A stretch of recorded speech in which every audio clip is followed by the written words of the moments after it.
ഇത് 6-ാം നൂറ്റാണ്ടിലെ പച്ച വൈറസ് ആണെങ്കിലും ഇല്ലാതെയാക്കും. ഞൊടിയിടയിൽ നിങ്ങളും ട്രൈ ചെയ്യൂ. യഥാർത്ഥ സമാധാനം തിരിച്ചറിയൂ. ഇസ്ലാം മത വിശ്വാസി. ഇസ്ലാം മതത്തിലും വിശ്വസിക്കുന്നുണ്ട്. ഞാൻ ബൈബിള് വായിച്ചിട്ടുണ്ട്, രാമായണം വായിച്ചിട്ടുണ്ട്, പിന്നെ എല്ലാം വായിച്ചിട്ടുണ്ട്. താങ്കളുടെ പേരെന്താണ്? എന്റെ പേര് അറിയില്ലേ? പറഞ്ഞോളൂ. ഹാർപ്പിക് മുഹമ്മദ്. ഇതിനേക്കാൾ നീളമുള്ള പൂട ഒരുപാട് കണ്ടിട്ടുണ്ടോ? ഈ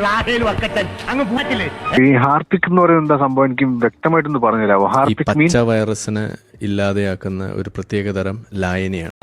What the bloody nonsense are you talking about? ഇത് 6-ാം നൂറ്റാണ്ടിലെ പച്ച വൈറസ് ആണെങ്കിലും ഇല്ലാതെയാക്കും. ഞൊടിയിടയിൽ നിങ്ങളും ട്രൈ ചെയ്യൂ. യഥാർത്ഥ സമാധാനം തിരിച്ചറിയൂ. തോന്നിയത് പറയുന്നതിനൊരു അതിരില്ലടാ. ഈ ഒരു ബഹുമാനത്തോട് ചോദിക്കട്ടെ, താങ്കളുടെ ഫാദറിന്റെ പേരെന്ന് പറയൂ. നിങ്ങൾ വിഷയത്തിലേക്ക് വരൂ. പാതറൊക്കെ അവിടെ കേട്ടെ. എന്ത് പറ്റി? ഇന്റലക്ച്വൽ ആകാനുള്ള ശ്രമമാണ്. തൗഹീദിനെ കുറിച്ച് എന്താ അറിയണ്ടെന്ന് ചോദിക്കൂ. തൗഹീദ് അല്ല എന്റെ വിഷയം. പിന്നെന്താ? എന്റെ വാപ്പയാണോ? എന്റെ വാപ്പ നിങ്ങളുടെ വാപ്പ? മരണപ്പെടുവോ? ആരായാലും മരിക്കും. മുഹമ്മദ് നബി വരെ ചത്തു, പിന്നെയാണ് ഞാനും ചാവും. അതങ്ങനെ പറയരുത്. ഒരു വ്യക്തിയെ പറ്റിയിട്ട് നമ്മൾ അത് ഏത് മതത്തിൽപ്പെട്ട ആളായാലും ചത്ത് കുഴിച്ചിട്ട് അങ്ങനെ പറയാൻ പാടില്ല. ബഹുമാനിക്കണം എന്നാ പറയാ. എവിടെ പറഞ്ഞു? ആര് പറഞ്ഞു? ഞാൻ പറയും. പറഞ്ഞോണ്ട് ഇപ്പൊ എന്താ കാര്യമുള്ളത്? നിങ്ങളാരാ? താനാരാ? എന്താ നിന്റെ പ്ലാൻ? ചോദിച്ചത് കേട്ടില്ലേ? അതായത് ഒരു മയ്യത്ത് മുന്നിൽ കൂടെ, താങ്കളുടെ മുന്നിൽ കൂടെ പോയാൽ താങ്കൾ എഴുന്നേറ്റ് അതിനെ ബഹുമാനിക്കും. ഇതാണ് താങ്കൾ പറഞ്ഞത്? ബഹുമാനിക്കണം. ബഹുമാനിക്കും. ഒസാമ ബിൻ ലാദനെ നിങ്ങൾക്ക് അറിയില്ലേ? നേരിട്ട് എളുപ്പല്ലോ ഈ ആദ്യം ഓരോ സാധനങ്ങൾ കിട്ടാൻ. ഒസാമ ബിൻ ലാദൻ ലോകം കണ്ട ഏറ്റവും വലിയ തീവ്രവാദി എന്ന് പറയപ്പെടുന്നു. പറയപ്പെടേ അല്ലേ? ഈ ബ്ലഡി ഫൂളുമായിട്ടുള്ള കൂട്ടുകെട്ട് നിങ്ങൾക്ക് അത്ര നല്ലതല്ല. ഞാൻ രണ്ടാളോടും കൂടിയിട്ട് പറയാം. അത് പറയപ്പെടുന്നു. അത് നമുക്ക് വ്യക്തമായി തെളിവൊന്നുമില്ലല്ലോ. കുറുക്കൻ കൂവി. താങ്കൾ പറഞ്ഞത് മയ്യത്ത് കണ്ട എഴുന്നേറ്റ് നിന്ന് സല്യൂട്ട് അടിക്കണമെന്ന്. ഒസാമ ബിൻ ലാദന്റെ മയ്യത്ത് കണ്ടാൽ താങ്കൾ എഴുന്നേറ്റ് നിന്ന് സല്യൂട്ട് അടിക്കുമോ? അടിക്കും. നീ ഗോവിന്ദച്ചാമിയുടെ മയ്യത്ത് കണ്ടാൽ നിങ്ങൾ സല്യൂട്ട് അടിക്കുമോ? ഗോവിന്ദച്ചാമിയാണോ? സൗമ്യ എന്ന് പറയുന്ന പെൺകുട്ടിയെ ബലാത്സംഗം ചെയ്ത് കൊലപ്പെടുത്തിയ ആളാണ്. അറിയില്ലേ? പറയപ്പെടേ.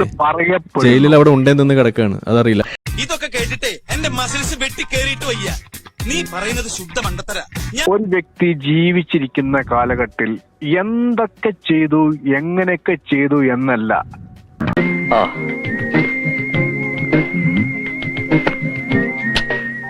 ആ ചെയ്ത വ്യക്തിയുടെ ജീവനില്ലാത്ത ശരീരം നമ്മുടെ മുമ്പ് കൂടെ പോകുമ്പം എഴുന്നേറ്റ് നിന്ന് ബഹുമാനിക്കാനുള്ള ഒറ്റൊരു കഴിവില്ലേ, അത് ജീവിച്ചിരിക്കുന്ന വ്യക്തിക്ക് മാത്രമേ പറ്റുള്ളൂ.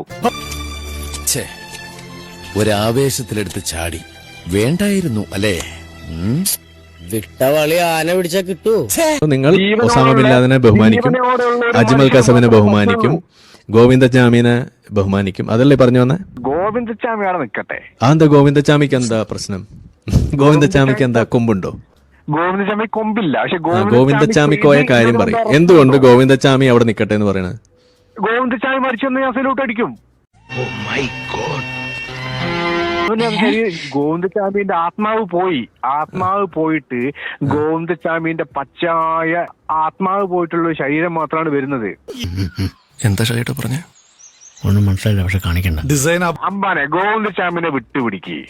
ഒന്നാ ഒസാമ ബിൻ ലാദനെ പിടിക്കേ. പറയുന്ന അപ്പൊ ഒന്നാ ഒസാമ ബിൻ ലാദനെ പിടിക്കേ. നിങ്ങൾ സദ്ദാം ഹുസൈനെ പിടിച്ചോളി. താങ്കളുടെ അഭിപ്രായം എന്താ? അല്ല, താങ്കളുടെ അഭിപ്രായം പറഞ്ഞാൽ. അല്ല, താങ്കളുടെ അഭിപ്രായം പറഞ്ഞാൽ എനിക്ക് എന്റെ അഭിപ്രായം പറയാൻ പറ്റൂ. അല്ല, താങ്കൾ പറഞ്ഞോളൂ. എനിക്ക് പലസ്തീനികളെ കൊന്നു തള്ളിയ ഈ സദ്ദാം ഹുസൈൻ ചത്താൽ അയാളുടെ മയ്യത്തിനെ നിങ്ങൾ ബഹുമാനിക്കുമോ? ബഹുമാനിക്കും. ഹിറ്റ്ലറെ നിങ്ങൾ ബഹുമാനിക്കുമോ? ബഹുമാനിക്കും. ഹിറ്റ്ലറെ ബഹുമാനിക്കും. ഇസ്ലാമിനെ പറ്റി പഠിച്ച ഒരാള് എങ്ങനെ മമ്മദ് എന്ന് പറയാ?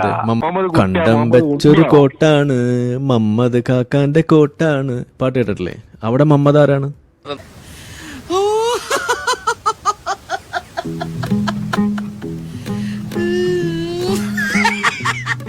ചാമിയുടെ മയ്യത്ത് കാണുമ്പോൾ നിങ്ങൾ സല്യൂട്ട് അടിക്കുമല്ലേ? ഗോവിന്ദസ്വാമിന്റെ അണ്ടി അത് ഞാൻ പറയൂ. നിങ്ങളിപ്പോ വിട്ടുപിടിക്കാത്ത സാധനം എന്താ അറിയോ? ഗോ നിങ്ങളിപ്പോ ഗോവിന്ദസ്വാമിന്റെ മാത്രം നിങ്ങൾക്ക് ടാർഗറ്റ് എന്താ ഗോവിന്ദച്ചാമിന് എത്ര നിങ്ങളാണോ ഗോവിന്ദച്ചാമി? ഞാനാണ് ഗോവിന്ദസ്വാമി. എന്റെ വായിക്കാത്ത കയറി വിടുവിച്ചാലേ ശരിയാവും. നിങ്ങള് പറയുന്നത് ജീവിച്ചിരിക്കുമ്പോൾ നിങ്ങൾ പലരെയും നിങ്ങൾ ഇങ്ങനെ തെറിയെല്ലാം വിളിക്കും, പക്ഷെ അവരെല്ലാം മരിച്ചു കഴിഞ്ഞാല് നിങ്ങൾ എല്ലാവരും ബഹുമാനിക്കും. അതാണോ നിങ്ങൾ പറയുന്നത്? എല്ലാവർക്കും സല്യൂട്ട്. അതല്ല ഉദ്ദേശം. ഞാൻ മാറി ഇവിടെ പിന്നെ ചൂടാണ്ട് AC ഒന്നും ഇല്ല. അത് നമ്മൾ ഈ പറയുന്ന ചർച്ചയിൽ ഈ ഗോവിന്ദസ്വാമി എങ്ങനെ വന്ന് എന്ന് വ്യക്തമായിട്ട് ആരിഫ് ഭായിക്ക് അറിയാം. അറിയില്ല, ഒന്ന് പറഞ്ഞു. നിങ്ങൾക്ക് ധൈര്യം ഉണ്ടെങ്കിൽ A to Z 3 പിടിക്കും. എന്താണ്? ത്രീയോ? ക്ഷമിക്കണം, കാഥികന് തെറ്റിപ്പോയതാണ്. ഇല്ല, ഈ ആരിഫ് ഭായി പിടിക്കുന്ന ഒരേ ഒരു വൈബാ. എനിക്കതേ അറിയുള്ളൂ. അപ്പൊ എന്താ കൂട്ടിട്ട് കത്തിച്ചാണ്? യുദ്ധം ഞാൻ തുടങ്ങിയാൽ നമുക്ക് ആറ്റംബോംബൊന്നും വേണ്ട, ഇതുങ്ങളെ അങ്ങോട്ട് ഇറക്കി വിട്ടാൽ മതി. ഇതുവരെ ഇത്രയും നേരം സംസാരിച്ചില്ലേ? അത് ഞാൻ നിങ്ങളോട് സംസാരിക്കാനുള്ള കാര്യം എന്താ വെച്ച് കഴിഞ്ഞാല് എനിക്ക് സംസാരിക്കണം എന്നുണ്ടായിരുന്നു. അതായത് ഞാൻ ഈ പറഞ്ഞ ആരെ സപ്പോർട്ട് ചെയ്തിട്ടല്ല, പക്ഷേങ്കിൽ മേ ബി എനിക്ക് നിങ്ങളുടെ ഈ ചാനലൊക്കെ കാണുമ്പോ എനിക്ക് നിങ്ങളോട് കുറച്ചു നേരം സംസാരിക്കണം എന്നുണ്ടായിരുന്നു. Don't worry, I like you. I love you too. I love you too. പിന്നെ ലൈവില് വന്ന് ഞാൻ ചെറിയ സാധനം എടുത്തോട്ടെ. എന്ത് സാധനം? ഒരാളെ സൗണ്ടാ എടുത്തോട്ടെ. എടുക്ക, നോക്കാം. ദുൽഖറിന്റെ കേട്ടോ. ഞങ്ങളൊക്കെ തെരുവറ്റേടാ, തെരുവില് ഞങ്ങളൊക്കെ ഒറ്റ കെട്ടാടാ, മട്ടിപ്പാടാ, അതിന് ഉറപ്പിലടാ, ഇതൊക്കെ കെട്ടിപ്പോയി ചോരയിലാടാ, ഗംഗടൊക്കെ കട്ട ചോരയില്, ചോരക്ക് ചോര വിളി കേക്കോടാ. ഓക്കെ, അത് പൊളിച്ചു കേട്ടോ. വെരി ഗുഡ്, അത് പൊളിച്ചു. അപ്പൊ മറ്റൊന്നും കൂടി ഒന്ന് പറയോ? Narcotics is A dirty business, അതും കൂടി ഒന്ന് പറയൂ. Narcotic is A